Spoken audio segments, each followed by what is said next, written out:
Can you guess what essential oil helps to support metabolism, weight management, and curb cravings?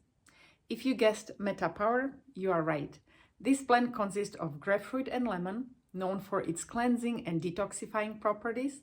Cinnamon helps to balance blood sugar levels, and ginger and peppermint are great for our digestion. Peppermint is invigorating, and ginger improves circulation. You can use this blend 3 different ways: aromatically, topically, and internally. Aromatically, open the bottle and inhale directly from the bottle. Or you can add few drops of this blend into your diffuser and enjoy uplifting and energizing aroma throughout the day.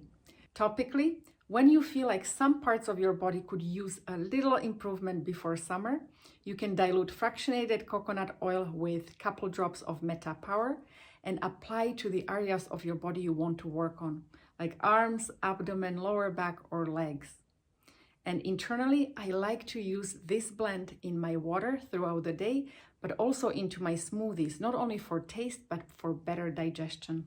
If you enjoyed my video and you would like to learn more about essential oils and natural solutions, join my newsletter list because you will receive amazing content, lots of DIYs, but most important, you will know how to use essential oils in your daily life.